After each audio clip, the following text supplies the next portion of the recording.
Hi everyone, Guernsey.Amateur.Boating. I'm just going to be sharing some videos over some of the things I was doing last year.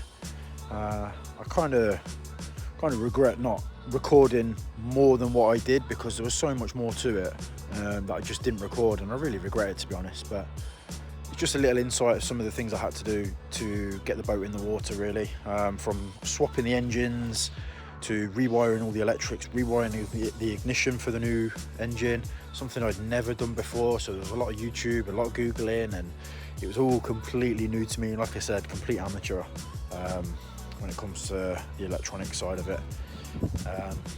So yeah, basically there was an old 115 two-stroke Mercury on there, had a hole in the piston. I basically upgraded it, got the 4-stroke version. It was a little bit newer. That coming from the UK. And it was, like I said, I just kicked myself for not recording more because there was so much more to it than the videos I'm going to show you, or the little clips I'll show you, because I had to change all the fuel lines, I had to rewire the ignition. Like I said, something I'd never done before. It came without any ignition, so I had to rewire that. Then when I was changing the hydraulic steering around, there was a little olive clip that I lost. It fell in the stone somewhere and I couldn't find it, so I had to make one out of a stainless steel bolt, drill into it and cut it down so it can clip over it. Like I said, I just wish I recorded it because it would have been all really interesting to share. And like I said, just first time doing so many things that I'd never done before, and it'd been good to look back on. But yeah, so it's just a little journey of me testing the old engine to then fitting the new one and then starting the new one, and it ended really well, of me actually turning the key and listening to it fire up. I was so happy knowing I did a thing and something I'd never really done before, and just, like I said, just fully committed to getting that boat back in the water as soon as I could. But yeah, hopefully you enjoy these next few videos. Yeah, and we'll just keep going from there. I'll try, like I said, I'll keep regularly posting, and I'll do my best to update everyone.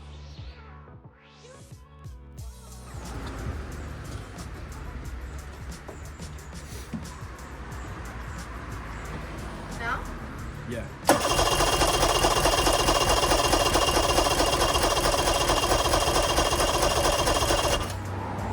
No. Straight up. Bollocks. Okay. Looks like I'm buying a new engine. Oh God. No more holidays after France.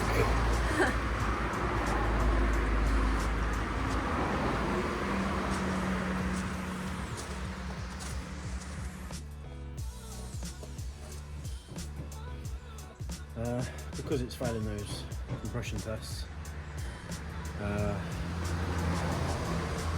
might pay someone to have a look at it. If I can get it repaired for a decent sort of amount of money, then I'll do it. But if not, I might just sack it off, keep all the bottom shaft and the prop and all that, and just get rid of the whole top.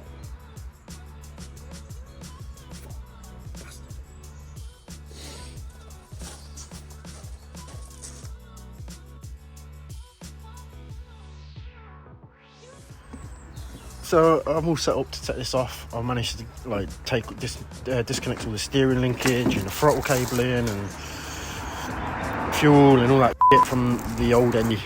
Currently set up like this with my hoist. However, I've got it wrapped around the bottom and then on the eye at the top just to stop it from swaying as I take it off. However, we can see the engine hoist and we can see we've got stones. So it's going to be a bit difficult to get the engine on there and then pull it over here and swap it with my one that's there.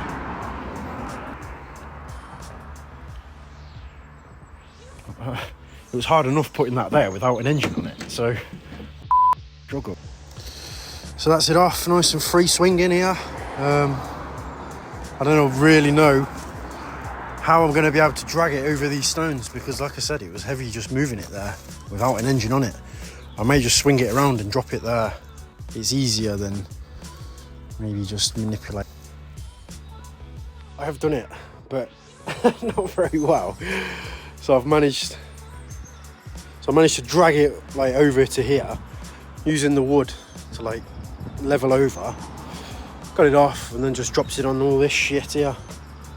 And then I've got to now hoist this one up to drag that one over to the boat and get that one on, you know?